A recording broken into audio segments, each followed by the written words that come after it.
I'm going to crack things off, if that's okay. And I want to direct my question to Kevin and Jeremy Latcham, please, first of all.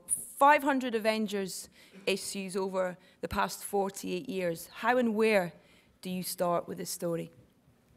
Well, I mean, part of putting these movies together is taking, especially on this one, was actually taking everything that existed in the movies that we had done and having to be faithful to the movies that we've already put together. And then at the same time, having to go back to the comics as well and make sure that we're faithful to everything in the comics and everything in the movie. So it is a little bit of a challenge trying to find the right source material to kind of be the inspiration. But luckily, Joss Whedon, our director and writer extraordinaire, is really, really good at assimilating all that material. And he just kind of goes, "Oh, you just do it like this. Oh, that's much easier." But I mean, that's another question. Is Marvel do this thing of picking, you know, the perfect directors for the characters, whether it's the theatrics for Thor or that kind of comic irony for Iron Man? Why was Joss the right man? Well, the best thing about Joss is, in all of his work, no matter, either you got vampires with Buffy, you've got outer space with Firefly, but it's always the characters that rise above. And certainly you look at the cast assembled in front of you right now, we wanted them to shine more than the visual effects, more than the explosions, that of course you need in a movie like this. But Joss never loses sight of it. And frankly, my favorite moments in this movie are just the performances amongst this amazing group. Right, let's throw things out to the floor. First question, right in the front row, right there. It's a question for Mr. Downey Jr. I wondered at what point in your evolution of Iron Man you realised that you'd be taking part in an Avengers series of movies. And secondly, and more trivially, did you get to keep the Black Sabbath T-shirts? In reverse order of importance, I walked off set with one of the Black Sabbath T-shirts. Do you know where I put it? I mislocated it. That's like misremembering. From 5 years ago, when we did the first Iron Man, to today, with all these folks you see up here, you know, it honestly couldn't have gone any better. All three franchises that we launched so far had to work. If this didn't work, then it affected all of the previous franchises extremely adversely. And there's also the potential for additional franchises based on how strongly people are reacting to Jeremy and Scarlett and Mark. So, I mean, you know, I'm not one of those people who wants to be, I don't understand why everything's gone this well. But that, in this one instance in my life, seems to be the situation. Next question. Lady down the front here. I think we have a translator as well. On behalf of Japanese journalists, I have a question to Robert and to Scarlett. Firstly, to Robert, throughout Iron Man 1 and 2, the Tony Stark started off as a very egotistic character, but learns how to play as a team. And so how did you approach this role, bear in mind that kind of maturity as a human being in comes to the Tony Stark character? And did you learn anything throughout the 3 movies that you made? And to Scarlett, to get into the shape of Black Widow, did you have anything special to do in terms of the diet? Like you have to eat some specific food or that sort of thing? If I've learned anything, it's that people are much more interested in your second question to Scarlett than any answer I can give to mine. Scarlett.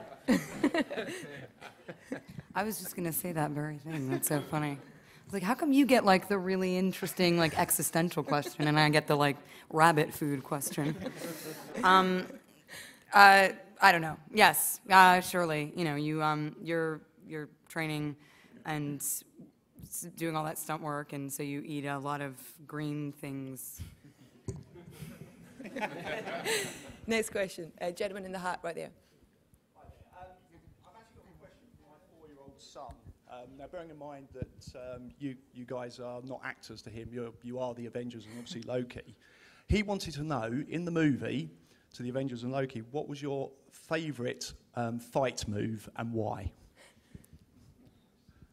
Where are we going to start with that? Mark, you can start.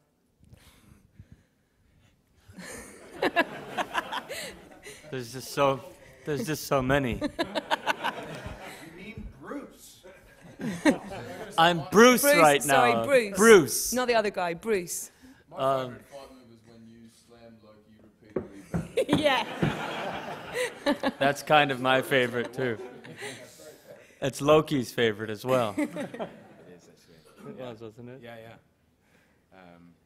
Partly because there's some the strange small person called Tom. I had to do most of that himself as well, hurling myself into the air and throwing myself to the floor repeatedly.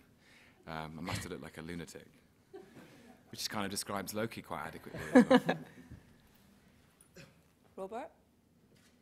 My favorite move. Tony's favorite move. As Tony's favorite move. Well, you know, probably how I can fall out of buildings and survive because of my tech. You notice that fight move involves no one but me and my stuff. And he said tech.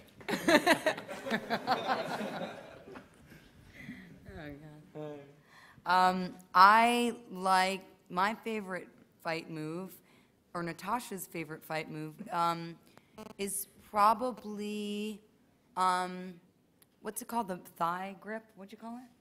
The master thigh hold? Well, to be The choked thigh out master by your hold. thighs Thigh would be master a good hold. way to go. Yeah. That's my favorite move. Thor?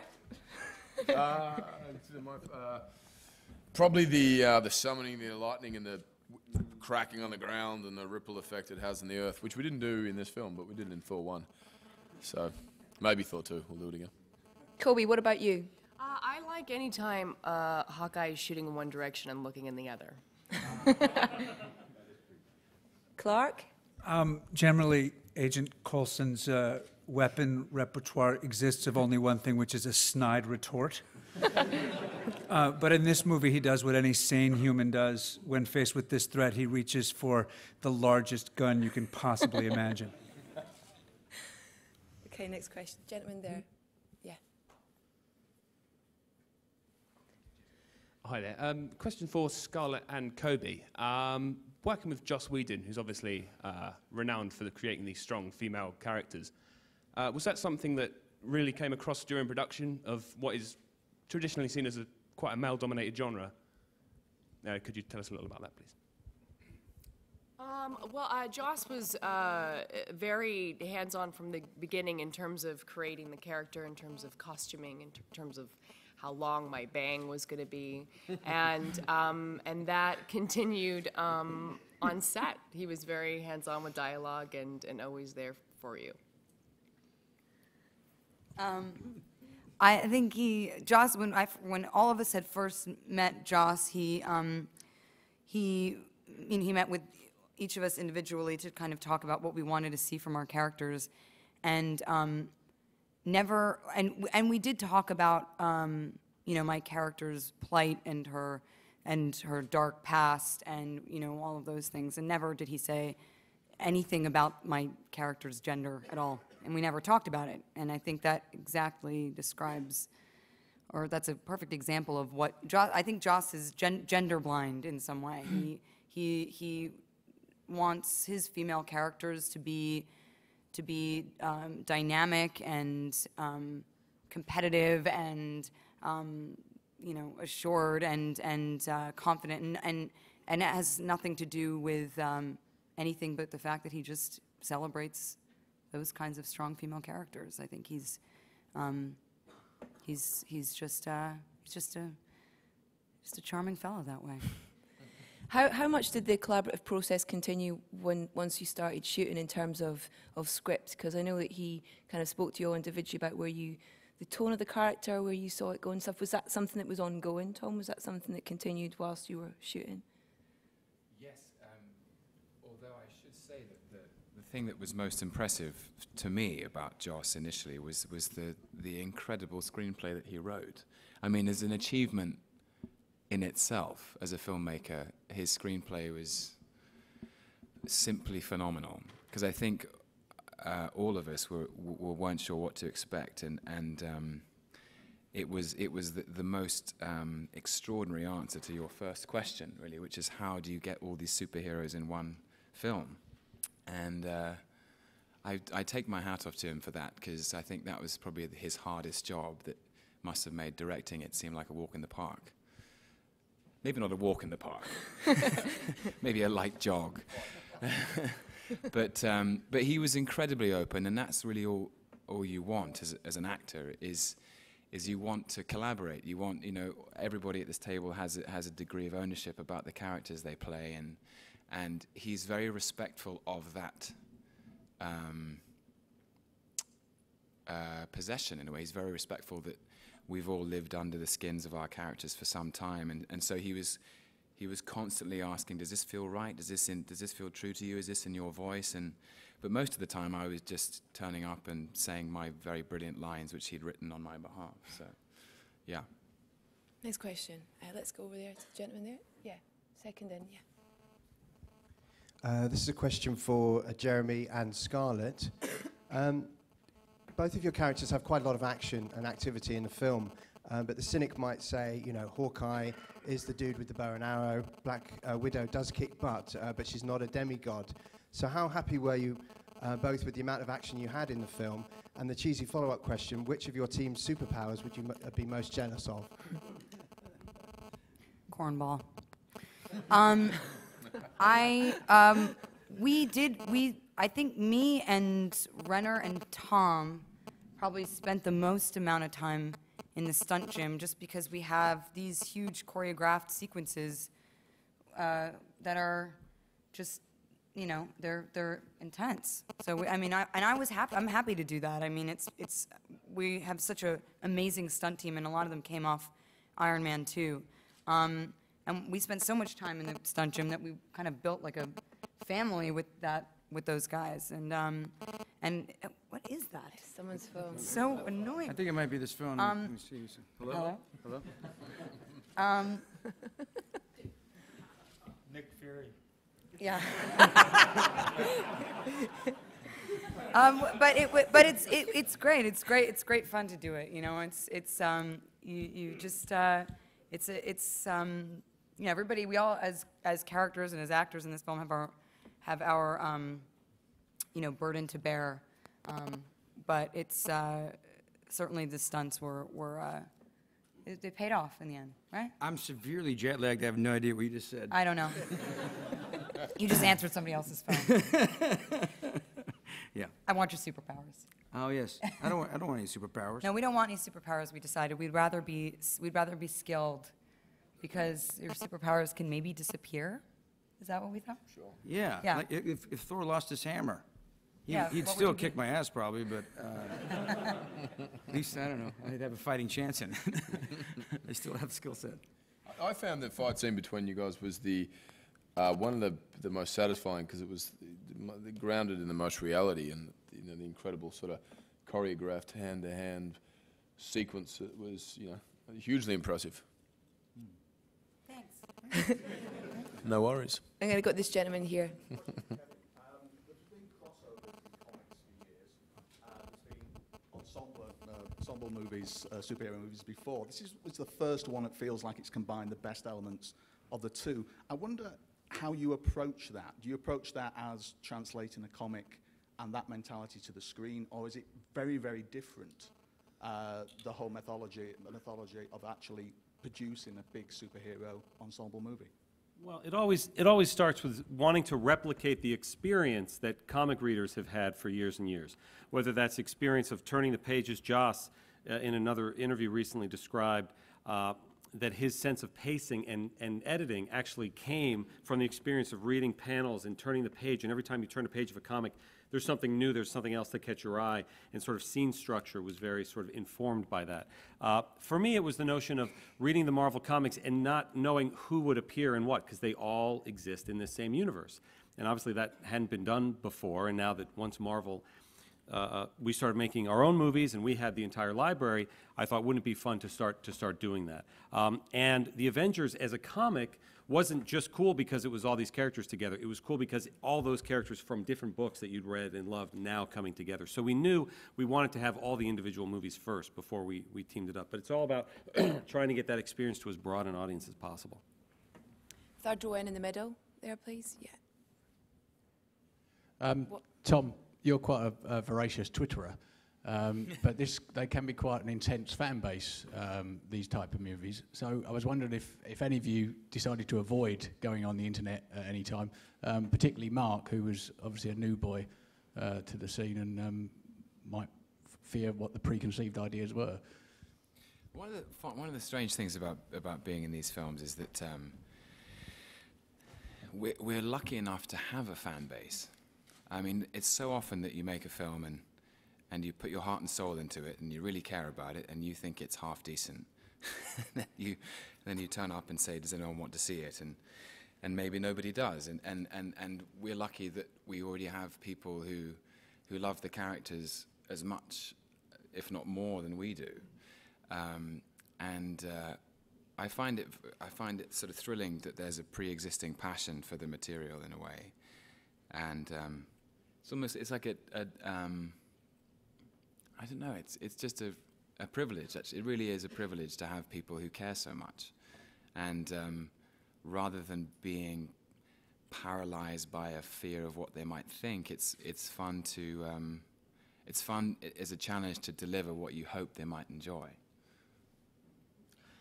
I was overcome by a moment of very poor judgment early on by going online and seeing the response to me coming in and stepping in for the new banner. I won't do that again.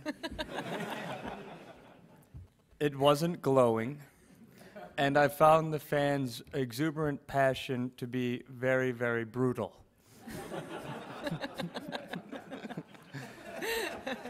I hope we've amended that. At the end, third row back there, yeah. Question for Kevin. Up until a couple of months ago, this film in the UK was just The Avengers. Now it's Avengers Assemble. Just wanted to get the reasoning behind that, thoughts on the title change, that sort of thing. We thought, wouldn't it be nice for our English fans to give them another word? So now you have 2 words in the title instead of 1 word. Isn't that cool, isn't it? Listen, decisions like that aren't made lightly, and there are lots of marketing research and lawyers and things that get in the mix on it. And that determination was to add that additional word.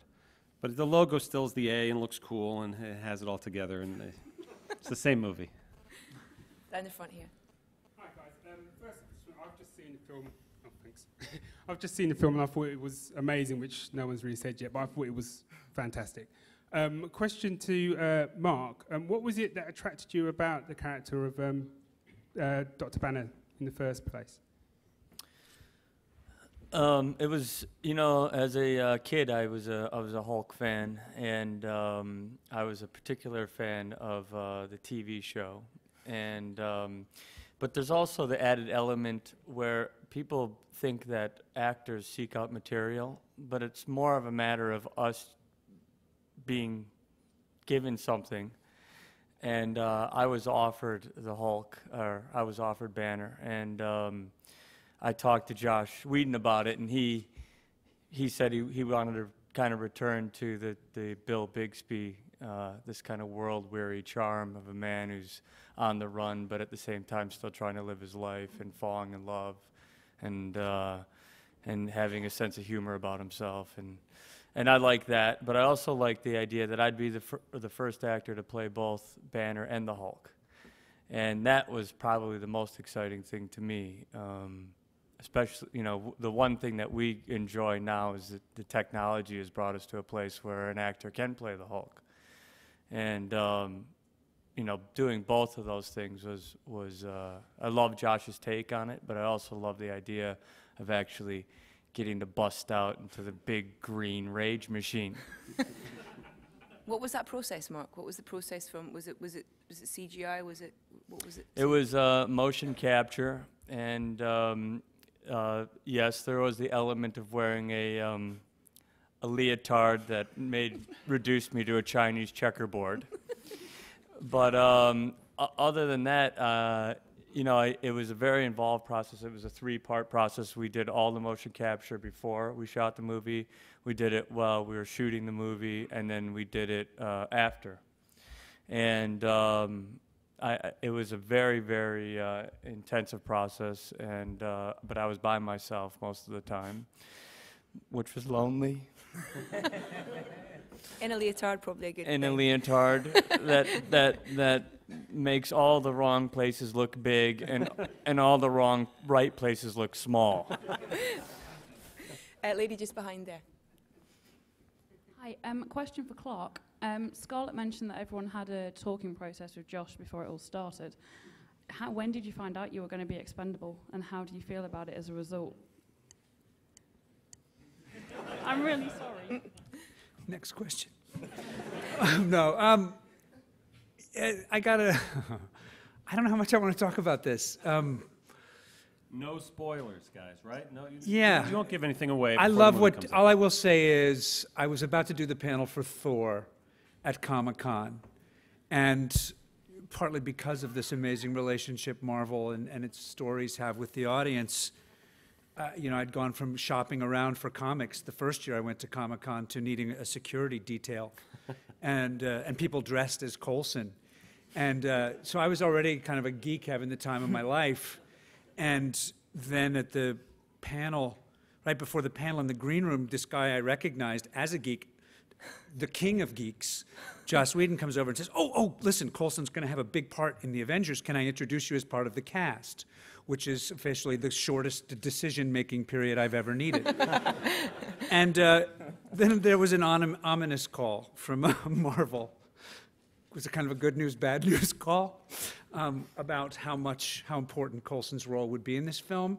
And I've loved playing this guy, and a lot. And I loved when I got Joss's script.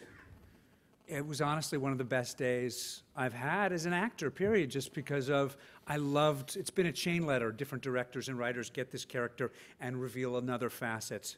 Always entertaining to me. And what Joss did, I thought, was magnificent and the perfect extension. And because it's in the Marvel Universe, I think of it as an extension more than a definite resolution. Everyone loves Phil. Everyone loves Phil. This is the last question. I'm really sorry. I hate having to do this. I'm going to go with pink shirt man there, middle.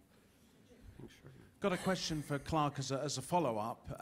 As a firm fan favourite, we love the stuff you've been doing in the series, man. I've got to ask, do you have trading cards of all these guys signed? I'm trying to wait till the very last moment before I go around and get all the autographs on it, because I get to kind of pretend to be cool until then. Okay, ladies and gentlemen, I'm afraid that's it. Thank you all very much for your time. And yeah, round of applause for our panel. Thank you.